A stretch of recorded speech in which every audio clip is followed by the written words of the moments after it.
Hello student, welcome to the class. দেখো, WBP কনস্টেবলের 10,255 পদে ভ্যাকেন্সি বেরিয়ে গেছে। কেপি কনস্টেবলের ভ্যাকেন্সি বেরিয়ে গেছে। এর সাথে ডব্লিউবিপি এসআই এর ভ্যাকেন্সি বেরিয়ে গেছে। তো তোমার সামনে এখন একদম লক্ষ্য স্থির যে তুমি যদি পুলিশের পরীক্ষার্থী হও, তোমার সামনে এই যে সুযোগটা এসেছে, এই সুযোগটা বিগত 5 বছরে আর আসবে কিনা সন্দেহ আছে। বিশেষ করে যারা পুলিশের চাকরির জন্য প্রতিনিয়ত পড়াশুনো করছো। কেন বলছি?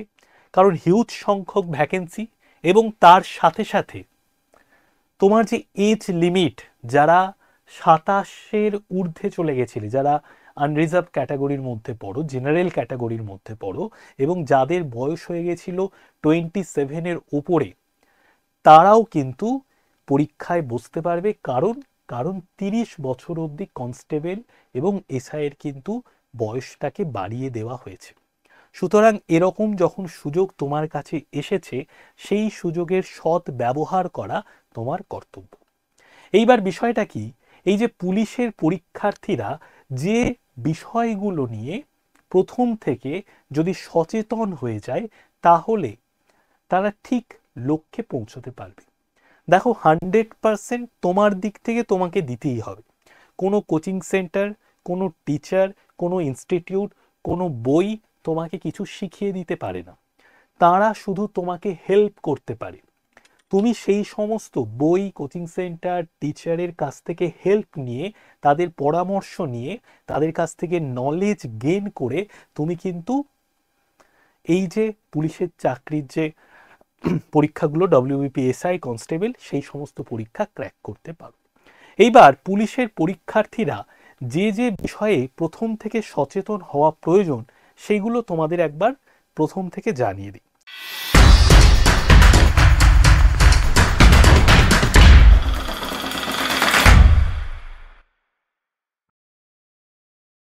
তো প্রথমে আমি যেটা বলবো সেটা হচ্ছে সঠিক বই বা মেটেরিয়ালকে নির্বাচন করা। কেন এই কথা বলছি?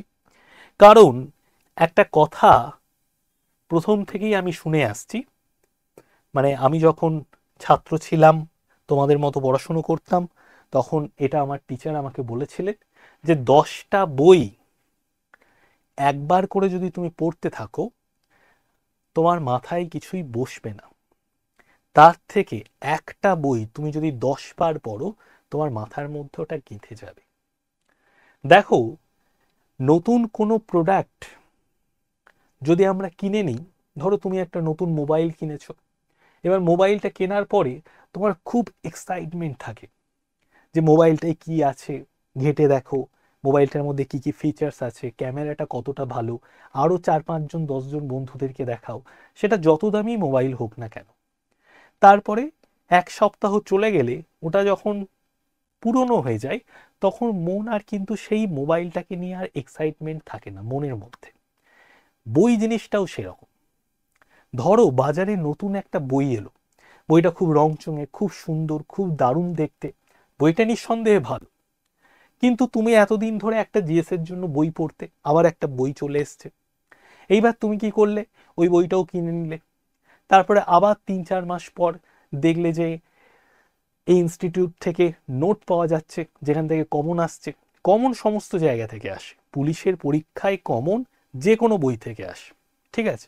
তুমি সেই নোটটা কিনে নিলে, সেই নোটটা এবার পড়তে শুরু করলে। তারপরে আরও কিছুদিন যাওয়ার পর তুমি দেখলে একজন ইউটিউবে দাদা, সে সদ্য চাকরি পেয়েছে, সে কিছু বইয়ের নাম তোমাকে সাজেস্ট করলো।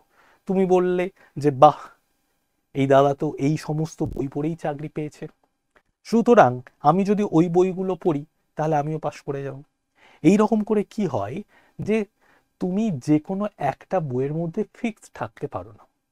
যদি তুমি সঠিক বইকে প্রথমেই নির্বাচন করে নিতে পারো, তাহলে দেখবে যে কোনো অসুবিধে হচ্ছে না পড়াশুনোতে। একটা বইকে বারবার বারবার পড়ো, যে কোনো একটা বইকে ফিক্সড করে নাও, বা এতদিন ধরে যে বইটা তুমি পড়ছো সেই বইটা আগে সম্পূর্ণ ভালো করে পড়ো, পুরো কমপ্লিটলি পড়ো, সমস্ত পৃষ্ঠা ভালো করে পড়ো। এইবার পড়ার পরে তুমি অন্য কোনো বইয়ে গিয়ে দেখো যে ওই বইটা যেটা তুমি পড়েছিলে সেই বইটার মধ্যে কি কি জিনিস নেই সেগুলোকে আইডেন্টিফাই করো, সেই বিষয়গুলো অন্য বই থেকে পড়ে নাও। যে কোনো বই ভালো, নিঃসন্দেহে যে কোনো বই ভালো নিঃসন্দেহে বলা যায়। কারণ কোনো লেখক বা কোনো পাবলিশার্স যখন কোনো একটা বইকে পাবলিশ করছে, তারা তাদের বিক্রির জন্যই পাবলিশ করছে। সুতরাং কেউ যদি খারাপ বই বাজারে নিয়ে আসে, সে বই বিক্রি হবে না, তো লস হয়ে যাবে। তার জন্য যে কোনো বই ভালো। বিভিন্ন লেখকরা যে বই লেখেন, 4, 5, 6টা বই ঘেঁটে নিয়ে তারা একটা বই লেখেন। বোঝাতে পারলাম? এর মধ্যে কিছু কিছু বই, যেমন লুসেন্টের জিএস এর বইটা খুব পপুলার বই, ঠিক আছে, একটা বইয়ের মধ্যেই সমস্ত কিছু আছে। তো যে কোনো একটা বইকে তুমি ধরে বেঁধে পড়াশুনো করতে শুরু করো। হ্যাঁ, এবার এটা একদম সত্যি কথা যে একটা বইয়ের মধ্যে তুমি সব কিছু পাবে না। 90% তুমি পেতে পারো, কিন্তু 10%-এর জন্য অন্য কোনো বইকে ফলো করতে হবে। এবার ওই 10% যেহেতু এই বইটাই নেই, সেটার জন্য তুমি প্রথমে কি করছো, এই 90%টাকে কভার না করে আগে তুমি 10%-এর দিকে দৌড়চ্ছ। এটাই তোমার ব্যর্থতার প্রধান কারণ হয়ে দাঁড়ায়। পুলিশের যারা পরীক্ষার্থী, তাদের জন্য আমি বিশেষভাবে বলছি, সমস্ত পরীক্ষার জন্যই বলছি মূলত, কিন্তু পুলিশের যারা পরীক্ষার্থী তাদের জন্য বিশেষভাবে বলছি। তো মূল বিষয়টা কি, প্রথমে একটা বইকে নির্বাচন করো, সেই বইটাকে কমপ্লিটলি আগাগোড়া শেষ করো। শেষ করার পরে অন্য কোনো বইয়ে যাও, সেই বইয়ে গিয়ে দেখো যে কি কি বিষয় প্রথম যে বইটা তুমি পড়েছিলে সেই বইটার মধ্যে নেই, দ্বিতীয় বইটার মধ্যে এই বিষয়গুলো আরও ডিটেলসে আরও ভালোভাবে দেওয়া আছে। সেইগুলোকে আইডেন্টিফাই করে নাও, দিয়ে দ্বিতীয় বইটা পড়ে নাও।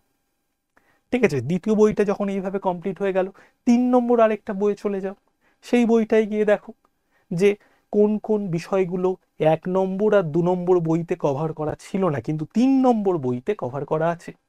এইভাবে যদি তুমি পড়াশুনো করো, তাহলে তোমার প্রিপারেশনটা একটা কমপ্লিট হবে এবং একটা সঠিক দিকে এগোবে। ঠিক আছে, 1 নম্বর সঠিক বই নির্বাচন।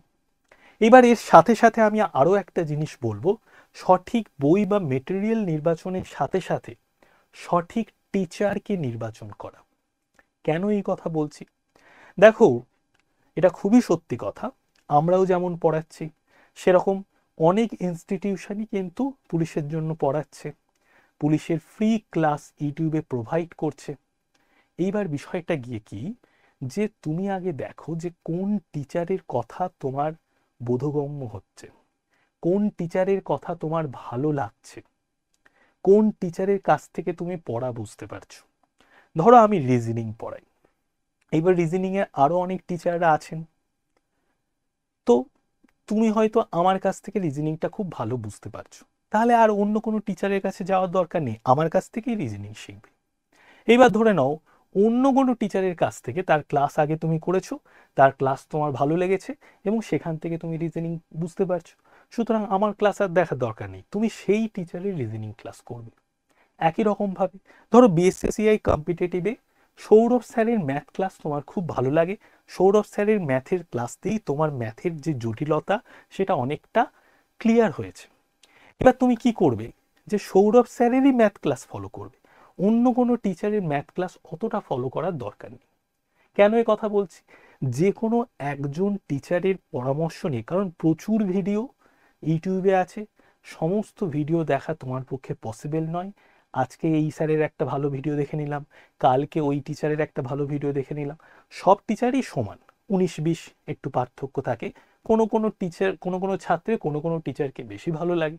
ঠিক আছে, আমরাও যখন ছোটোবেলায় আমরা যখন স্কুল কলেজে ইউনিভার্সিটিতে পড়েছি, তখন কোনো টিচারের পড়া আমার খুব ভালো লাগতো, অন্যদের লাগতো না, আবার আমার হয়তো সেরকম ভালো লাগতো না কিন্তু অন্যদের লাগতো, এগুলো হয়েই থাকে। ঠিক আছে, তো সঠিক বই নির্বাচনের সাথে সাথে সঠিক টিচার নির্বাচন, যে টিচারের কাছে তুমি পড়া বুঝতে পারছো যে বিষয়টা নিয়ে, ওই টিচারের কাছেই তুমি থাকো। ঠিক আছে, হয়ে গেল। এরপর 2 নম্বর যে বিষয়টা নিয়ে আমি বলবো সেটা হচ্ছে নিয়মিত চর্চা করা। এবার নিয়মিত চর্চা কি করবে,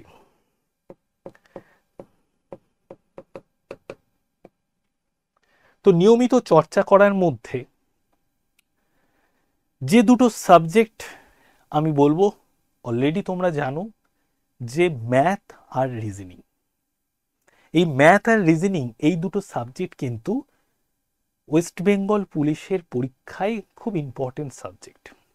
এবং ম্যাথ এবং রিজনিংয়ে তুমি যদি ফুল মার্কস পেতে পারো, তুমি কয়েক হাজার পরীক্ষার্থীর থেকে অনেক আগে এগিয়ে গেছো। কেন? আগে প্র্যাকটিক্যালি বোঝো। ধরো তুমি ওয়েস্ট বেঙ্গল পুলিশের কনস্টেবলের পরীক্ষা দিতে যাচ্ছ। এবার এই কনস্টেবলের পরীক্ষা কারা দেয়? যারা সেরকম যাদের এডুকেশন কোয়ালিফিকেশান নেই, 1 নম্বর।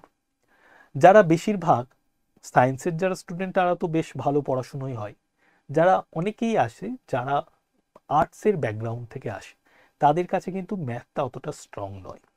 ঠিক আছে, এইবার সুতরাং এডুকেশন কোয়ালিফিকেশান অনেকটা কম এবং আর্টস ব্যাকগ্রাউন্ড থেকে আসা লোকজনেরা কিন্তু এই কনস্টেবলের জন্য বেশি পরীক্ষা দেয়, কনস্টেবল পরীক্ষাটার জন্য। এবার তোমার সুযোগ কোথায় আছে? তুমি যদি ম্যাথ আর রিজনিং এই দুটো জায়গায় 100% মার্কস নিয়ে আসতে পারো, কেউ তোমাকে আটকাতে পারবে না চাকরির পরীক্ষা ক্র্যাক করাতে। ঠিক আছে, তার জন্য আমি প্রথম দিন থেকে বলবো যে ম্যাথ এবং রিজনিং। এইবার কি ম্যাথ আর রিজনিং কি আমার 100% মার্কস পাওয়া কি খুব কঠিন হবে? একদমই নয়, একদমই কঠিন হবে না। কেন কঠিন হবে না? কঠিন কেন হয়? কারণ ছোটবেলা থেকে তুমি ম্যাথের প্রতি কেন ভয় পেয়ে আছো সেটা আগে বুঝতে হবে। যে ছোটবেলা থেকে তুমি অঙ্কের প্রতি একটা ভয় তোমার হয়েছিল, সেটা বিভিন্ন কারণে হতে পারে। একটা কারণ হতে পারে যে ছোটবেলা থেকে কোনো টিচারের সাহায্য পাওনি, বা তোমার বাড়ি থেকে কেউ তোমাকে সেভাবে সাপোর্ট করে সেভাবে বুঝিয়ে দেয়নি যে তোমার কাছে বেসিকগুলো ক্লিয়ার হয়ে যায় ম্যাথের। কারণ যে কোনো সাবজেক্টের যদি বেসিক ক্লিয়ার হয়ে যায় তাহলে তুমি নিজে নিজেও শিখে নিতে পারো, বা টিচাররা যখন বোঝাবেন তখন তুমি বিষয়টা ধরতে পারো। কিন্তু বেসিক যদি ক্লিয়ার না থাকে তাহলে তো কোনো লাভ নেই। তো ছোটবেলায় তোমাকে কেউ ম্যাথের ওই বেসিক জায়গাটাকে খুব ক্লিয়ারলি শিখিয়ে দেননি, তোমারও একটা অনীহা তৈরি হয়েছিল তার জন্য। এইবার তুমি সাবজেক্ট থেকে দূরত্ব বাড়াতে বাড়াতে গেছো। এইবার এই পর্যায়ে যেতে যেতে যেতে যেতে কি হয়েছে, একটা সময় যখন 8, 9, 10 এসে এমন তুমি পর্যায়ে চলে গেছো যে আমি তো আর্টস নেব, ম্যাথ নিয়ে আর অত আমার চিন্তা নেই, ক্লাস 10 অবধি ম্যাথ আছে, তারপরে আর ম্যাথ নেই। সুতরাং এই ম্যাথের যে ভীতিটা তোমার মধ্যে তৈরি হয়ে গেছে এবং দীর্ঘদিন 11, 12 first year, second year, third year দীর্ঘদিন চর্চার অভাবে ম্যাথে তুমি অনেক উইক হয়ে গেছো। তো প্রথম তোমার কাজ হবে ম্যাথ আর রিজনিং এই দুটো সাবজেক্টকে স্ট্রং করা। এইবার দেখো রিজনিং সাবজেক্টটা নিয়ে আমি বলি যে রিজনিং এই সাবজেক্টটা, এটা তুমি গ্র্যাজুয়েশনেও পড়োনি, এটা তুমি উচ্চ মাধ্যমিকেও তোমার ছিল না, মাধ্যমিকেও ছিল না, কিন্তু রিজনিং সাবজেক্টটা কম্পিটিটিভ এক্সামে আছে। কেন আছে? যাতে তোমার বৌদ্ধিক বিকাশ হয়। ঠিক আছে, তো এই রিজনিং এই সাবজেক্টটাকে যদি একজন টিচারের গাইডেন্সে, কোনো একটা ভালো বইয়ের সাথে তুমি যদি টাচে একজন টিচারের গাইডেন্সে তুমি যদি থাকো, 3 থেকে 4 মাসের মধ্যে পুরো রিজনিং সাবজেক্টটাকে কমপ্লিট করে নেওয়া যায়। ঠিক আছে, পুরো রিজনিংটাকে কমপ্লিট করে নেওয়া যায়। তো এই রিজনিং এই সাবজেক্টটাও চর্চার সাবজেক্ট। একবার 3-3.5 মাসের মধ্যে বেসিকটা ক্লিয়ার হয়ে গেল। এইবার প্রিভিয়াস ইয়ারের যে কোশ্চেনগুলো আছে সেই কোশ্চেনগুলো তুমি সলভ করা শুরু করলে। রিজনিংয়ের প্রচুর বই আছে, বইগুলো সলভ করা শুরু করলে। এইভাবে করতে করতে দেখা যাবে যে 4-5 মাসের মধ্যে রিজনিংয়ের 25টার মধ্যে 25টা কোশ্চেনই তুমি রাইট করতে পারছো। ঠিক আছে, তো নিয়মিত চর্চা করা কিন্তু যে কোনো কম্পিটিটিভ এক্সাম ক্র্যাক করার সফলতার অন্যতম একটা কারণ। ওকে, তাহলে প্রথমে কি বললাম, যে কোনো একটা বইকে নির্বাচন করো, সেটাকে আগে ভালো করে পড়ো, তারপরে অন্য কোনো বইয়ে যাও। 2 নম্বর আরেকটা জিনিসও বলেছি, সঠিক বই নির্বাচনের সাথে সাথে সঠিক টিচারকে নির্বাচন করা। যে টিচারের পড়া তোমার ভালো লাগছে সেই টিচারকে প্রথমে নির্বাচন করো, সেটাকেই সেই টিচারের সাথেই থাকো, তিনি যেরকমভাবে পড়াচ্ছেন সেরকম তার সাথে সাথেই পড়ো। ঠিক আছে, হয়তো তোমার কোনো টিচারের হিস্ট্রি ক্লাস খুব ভালো লাগে, তো তার কাছ থেকেই তুমি হিস্ট্রি পড়বে। অন্য কোনো টিচারের হিস্ট্রি ক্লাস আর দেখার দরকার নেই, তারই হিস্ট্রি ক্লাস তুমি দেখবে। ঠিক আছে, ধরো কোনো টিচারের জিওগ্রাফি ক্লাস তোমার খুব ভালো লাগে, তো সেই টিচারের জিওগ্রাফি ক্লাস দেখবে। এইভাবে যদি তুমি পড়াশুনো করো তাহলে দেখবে যে তোমার অনেক হেল্প হচ্ছে। ঠিক আছে, বোঝাতে পারলাম? দেখো, যেটা মানে তোমাদের জন্য সঠিক সেটাই আমি বলবো। যদি কোনো ভুল বলি কমেন্ট করে জানি, কমেন্ট খোলাই আছে। এবার দেখো, কাট অফ মার্কসের কথা না ভেবে সম্পূর্ণ পড়াশুনোয় মন দেওয়া। কেন এই কথা লিখেছি? যে স্যার একটা বই বেছে নিয়েছি, তার সাথে সাথে টিচারও আমি খুঁজে নিয়েছি। এই টিচারের কাছে রিজনিং শিখবো, এই টিচারের কাছে ম্যাথ করব, এই টিচারের কাছে ইংলিশ করব, এই টিচারের কাছে জিএস দেখব, এই টিচারের কাছে জিএস এর প্র্যাকটিস সেশন দেখব। ঠিক আছে, এইবার এইগুলো করার পরে তুমি যখন পড়াশুনোয় চলছে তখন দেখলে যে কাট অফ মার্কস খুব হাই। মানে 2017, 18, 19 সালে যে কাট অফ মার্কস যেত কনস্টেবলের পরীক্ষায়, এসআই এর পরীক্ষায়, এখন কিন্তু কাট অফ মার্কস অনেক হাই হয়ে গেছে। তার কারণ কি? তার কারণ অনেক কিছুই কারণ আছে। ঠিক আছে, সবাই যখন চাকরি পাচ্ছে না তখন পুলিশের দিকে ঝুঁকছে। এইবার এই কাট অফ মার্কসের কথা যদি তোমার মাথায় ঢুকে যায়, তোমার আর পড়াশুনো হবে না। কেন এ কথা বলছি? দেখো, পড়াশুনোটাকে প্রথমে অনেক কিছু আমি জানছি, ঠিক আছে, অনেক নলেজ গেইন হচ্ছে, আমি নিজে নিজে তৃপ্ত হচ্ছি, অনেক কিছু অজানা জিনিস আমার কাছে জানা হচ্ছে। ঠিক আছে, এইভাবে যদি প্রথমে তোমাকে ভাবতে পারো তাহলে দেখবে পড়াশুনোটা একটা আনন্দের বিষয় হয়ে দাঁড়িয়েছে। এবার প্রথমে তুমি এই রকম ভাবেই পড়াশুনোটাকে দেখো, কোনো পরীক্ষা পাশ করতে হবে বা কোনো কাট অফ মার্কসের উপরে যেতে হবে, এরকম ভাবনা চিন্তা করার প্রথম 3 মাস অন্তত দরকার নেই। অবশ্যই একটা লক্ষ্যকে স্থির করে একটা নির্দিষ্ট লক্ষ্য অনুযায়ী তোমরা পড়াশুনো করবে, কিন্তু এই কাট অফ মার্কসের চিন্তা প্রথম থেকে করার একদমই দরকার নেই।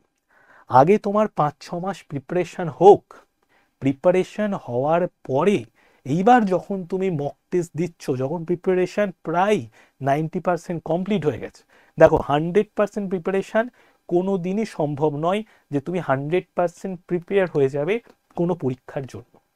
যখন তোমার 85 থেকে 90% প্রিপারেশন কমপ্লিট হয়ে গেল, এইবার তুমি কাট অফ মার্কসের ওপরে তোমার স্কোর যাচ্ছে নাকি সেটা নিয়ে এবার ভাবনা চিন্তা করা শুরু করো। ঠিক আছে, কিন্তু প্রথম থেকেই কাট অফ মার্কসের কথা ভেবে পড়াশুনোয় একটা ঢিলেমি দেওয়া বা পড়াশুনোর প্রতি একটা অনীহা তৈরি করার কিন্তু কারণ নেই। এইরকম যদি তোমার অনীহা বা একটা ঢিলেমি চলে আসে কাট অফ মার্কসের কথা ভেবে, এত কাট অফ মার্কস আমি কি পারবো, অনেকে অনেক দিন ধরে পড়ছে, অনেকে অনেক দিন ধরে পড়ছে, আবার কি করে পড়তে পড়তে পড়তে পড়তে বাস 2 মাস একটু গ্যাপ দিয়ে দিল, ঠিক আছে, তার পড়াশুনো কিন্তু আটকে গেল, আবার তাকে মোটামুটি প্রথম থেকেই স্টার্ট করতে হচ্ছে। এবার তুমি যদি কন্টিনিউশন প্রসেসের মধ্যে থাকো, তুমি তাদের থেকেও অনেক আগে এগিয়ে যাবে। বোঝাতে পারছি? এই হলো বিষয়। তো কাট অফ মার্কসের কথা না ভেবে সম্পূর্ণ পড়াশুনোতে একদম ফোকাস থাকো প্রথম থেকেই। 3-4 মাস পরও প্রিপারেশনটাকে মোটামুটি একটা গুছিয়ে আনো, তারপরে যখন পরীক্ষা দেবে সেই সময় দেখো যে কাট অফ মার্কসের উপরে তোমার স্কোর যাচ্ছে কি যাচ্ছে না। ওকে, নেক্সট দেখো, নেক্সট হচ্ছে নিজেকে পজিটিভ রাখো। ঠিক আছে, এবার নিজেকে পজিটিভ রাখো মানে কি? মানে হচ্ছে যে তুমি যখন পরীক্ষা দিচ্ছ বা পরীক্ষার প্রিপারেশন নিচ্ছ, অনেক বাধার মুখে তোমাকে পড়তে হবে। খুবই প্র্যাকটিক্যাল। কি কি বাধা? তুমি দেখবে যে অনেকে বলছে পড়াশুনো করে কি হবে, সবই তো ঘুষ দিয়ে চাকরি পেয়ে যাবে, দিয়ে তোমার যে মোটিভেশনটা সেটা একটু ডিমোটিভেট করে দেওয়ার চেষ্টা করছে। তুমি তখন ভাবলে হ্যাঁ, এত এত পড়াশুনো করে আলটিমেটলি আমি যদি চাকরি না পাই, মানে তাহলে এত পড়াশুনো করার দরকার কি? ঠিক আছে, তারপরে কি সব থেকে বড় প্রশ্ন তোমার মুখের মধ্যে, তোমার মনের মধ্যে তোমার আশেপাশের লোকজনরা এটা ক্রিয়েট করে দেবে যে তুমি আদেও পারবে কিনা, তোমার মধ্যে সেই ক্ষমতা আছে কিনা। এই প্রশ্নগুলো যখন তোমার মনের মধ্যে আসবে তখন মনে হবে যে আমি কি আদেও পারবো। তো এই সমস্ত জিনিস কি করে, যে পজিটিভ থাকা মানে কি? পজিটিভ থাকা মানে যখন তুমি প্রিপারেশনের প্রথম পর্যায়ে প্রিপারেশনটা শুরু করছো তখন কিন্তু তুমি খুব পজিটিভ। তোমাকে তখন এসে যে যাই বলুক, তোমার মনের মধ্যে দৃঢ় বিশ্বাস হয়ে গেছে, হ্যাঁ এইবার আমি কনস্টেবলের চাকরি পাবোই পাবো। কিন্তু যেই তোমার 15-20 দিন চলে গেল, তখন তোমার আস্তে আস্তে আস্তে আস্তে পড়াশুনোটা একটু ঢিলেমি হয়ে গেল, পড়াশুনোর ইচ্ছেটাও আস্তে আস্তে কমতে থাকলো। তখন তুমি ডিমোটিভেট হতে শুরু করলে, ওই প্রথমবারের যে ইচ্ছেটা সেই ইচ্ছেটা আর থাকলো না। তো প্রথম যখন পড়াশুনো শুরু করছো, তখন যে পর্যায়ে নিজেকে মোটিভেট রেখেছো বা পজিটিভ রেখেছো, নিজেকে যে জায়গাটায় রেখেছো, সেই রকম কিন্তু একদম পরীক্ষার শেষ অবধি তোমাকে রাখতে হবে। তো নিজেকে মোটিভেট রাখো। মোটিভেট রাখো মানে মোটামুটি এটা ক্লিয়ার হয়ে যাও, মোটিভেশন মানে অন্য কিছু নয়। মোটিভেশন মানে এটুকু ক্লিয়ার হয়ে যাও যে একটা সরকারি চাকরির পরীক্ষার জন্য আমি প্রিপারেশান নিচ্ছি, 1 নম্বর। 2 নম্বর, এই যে প্রিপারেশান নিচ্ছি, এই প্রিপারেশান নেওয়ার জন্য আমি অনেক কিছু নলেজ গেইন করছি, অনেক কিছু নতুন জিনিস শিখছি, তাতে নিজে অনেকটা সমৃদ্ধ হচ্ছি। 3 নম্বর, এই যে পরীক্ষাটা দিচ্ছি, এই পরীক্ষায় প্রচুর কম্পিটিশান আছে, কিন্তু সবাই আমার সাথে কম্পিটিশান করতে পারবে না। কেন পারবে না? কারণ তারা একটা ডিসিপ্লিন হয়ে পড়াশুনো করবে না সবাই। কারণ ওই 5% মানুষ ডিসিপ্লিন ওয়েতে পড়াশুনো করতে পারবে, ঠিক আছে? 5% মানুষই চাকরি পাবে যারা ওই ডিসিপ্লিন ওয়েটাকে বজায় রাখবে। তো সেই জিনিসগুলোকে যদি প্রথম থেকে তুমি ভেবে নিতে পারো যে আমাকে মোটামুটি দিনে 4 থেকে 5 ঘন্টা পড়াশোনা করতে হবে, নিয়মিত শরীরচর্চার ব্যাপারটা আছে সেটাও আমাকে রাখতে হবে, ঠিক আছে, খেলাধুলো এইসব করতে হবে, এইভাবে যদি আমি চলি, মোটামুটি 4-5 মাস যদি নিজেকে আমি নিয়ে যেতে পারি, তারপর আমি এমন একটা পর্যায়ে পৌঁছে যাব যেখানে আর আমাকে নতুন কিছু পড়তে হচ্ছে তা নয়। এইবার আমি কন্টিনিউ একটু চর্চা রেখেছি, কারেন্ট অ্যাফেয়ার্সগুলো জেনে নিলাম, কন্টিনিউ মক টেস্ট দিলাম, কিছু জিকে প্র্যাকটিস সেশনের ক্লাস দেখে নিলাম, কিছু মক টেস্ট আমি সলভ করলাম, কিছু নতুন অজানা কোশ্চেনের অ্যান্সার দেখলাম। এইভাবে নিজেকে আমি কন্টিনিউ পড়াশুনোর চর্চার মধ্যে রেখেছি। তো এইরকম পর্যায়ে আগে নিজেকে নিয়ে যেতে হবে, ঠিক আছে? 5 নম্বর, সব শেষে আমি যেটা বলবো সেটা হচ্ছে, অনেকেই অনেকেই আছে যারা হচ্ছে যখন নোটিফিকেশান বেরোয় বা যখন ভ্যাকেন্সি বেরোয় তখন পড়াশুনো করা শুরু করে। এবার এটা একদমই অনুচিত। তুমি এই যে ডব্লিউবিপির প্রায় 12,000 ভ্যাকেন্সি বেরোবে, ঠিক আছে, 10,255 তো ডব্লিউবিপি কনস্টেবলে বেরিয়েছে, তারপরে কেপি কনস্টেবলেও বেরিয়েছে প্রায় 400-500, ঠিক আছে, মানে দেখা গেল 11,000। তারপরে ডব্লিউবিপি এসআইয়েরও ফর্ম ফিল মানে নোটিফিকেশান বেরিয়ে গেছে, মানে প্রায় বলাই যেতে পারে 11-12,000 ভ্যাকেন্সি কিন্তু বেরিয়ে গেছে। তো এটা কিন্তু সেই নভেম্বর-ডিসেম্বর থেকেই কিন্তু শোনা যাচ্ছিল যে বেরোবে বেরোবে বেরোবে বেরোবে, ঠিক আছে। এবার ওই নভেম্বর-ডিসেম্বর থেকে যে মোটামুটি পড়াশুনো করতে শুরু করেছে খুব সিরিয়াসভাবে, যারা এতদিন ধরে পড়াশুনো করছিল তারা তো ঠিক আছে, কিন্তু যারা এতদিন ধরেও পড়াশুনো করছিল তারাও যদি সেই নভেম্বর-ডিসেম্বর থেকে আরও বিশাল জোরদারভাবে পড়াশুনো করাটা চালিয়ে রাখে, তাহলে এখন তারা যে পর্যায়ে আছে, পরীক্ষা ক্র্যাক করে দেওয়ার মতো পর্যায়ে আছে। এখন তারা কন্টিনিউ মক টেস্ট হচ্ছে পরীক্ষা দিয়ে যাচ্ছে, যাতে তোমার পরীক্ষা এলেই ক্র্যাক করতে পারে, ঠিক আছে। তো নোটিফিকেশনের জন্য বসে না থেকে নির্দিষ্ট একটা লক্ষ্যকে বেঁধে নিয়ে তুমি এগিয়ে যাও, এটাই তোমার লক্ষ্য হওয়া উচিত, ঠিক আছে। দেখো, পুলিশের পরীক্ষার্থী মানে, পুলিশ মানে কি আগে তোমাকে এটা বুঝতে হবে। পুলিশ কাকে বলে, মানে পুলিশ মানে কি? পুলিশ মানে তুমি একটা ডিসিপ্লিন বজায় রাখছো, ঠিক আছে। পুলিশের চাকরি করা মানে তোমাকে একটা ডিসিপ্লিন কিন্তু খুব কঠিনভাবে কঠোরভাবে বজায় রাখতে হবে, ঠিক আছে, নাহলে পানিশমেন্ট আছে। তো সেই ডিসিপ্লিনটাকেই কিন্তু তোমার পড়াশুনোর মধ্যে নিয়ে আসতে হবে, তবেই কিন্তু তুমি পুলিশের চাকরি করতে পারবে। ওকে, তো গুরুত্বপূর্ণ ইনফরমেশান কিছু দিলাম। যদি ক্লাসটা ভালো লাগে অবশ্যই লাইক করে দাও, বন্ধু বান্ধবীদের কাছে যদি মনে হয় কথাগুলো ভালো, শেয়ার করলে সুবিধা হবে, শেয়ার করে দাও। কিছু যদি ভালো খারাপ বা আমার যদি কোনো কথা তোমার মানে ভালো না লেগে থাকে বা তুমি যদি একমত না হয়, তাও কমেন্টে জানাতে পারো, কমেন্ট বক্স খোলা আছে, ঠিক আছে। তো আর আমাদের এই চ্যানেলটাকে অবশ্যই সাবস্ক্রাইব করে দাও, কারণ আমাদের এই চ্যানেল সাবস্ক্রাইব করে দিলে আমরা ওয়েস্ট বেঙ্গল পুলিশের কনস্টেবলের পিওয়াইকিউর পুরো সিরিজ নিয়ে আসবো। যত পরীক্ষা হয়েছে পিওয়াইকিউ, মানে যত পরীক্ষা হয়েছে ওয়েস্ট বেঙ্গল পুলিশের কনস্টেবলে, সমস্ত পরীক্ষার পিওয়াইকিউ এই ইউটিউব চ্যানেলে ভিডিও আসবে। তো সেই ভিডিওগুলো তোমরা পেয়ে যাবে, তার জন্য চ্যানেলটাকে সাবস্ক্রাইব করে দাও। ওকে, তো বেস্ট অফ লাক, পরের আবার কোনো ভিডিওতে তোমাদের সঙ্গে দেখা হবে।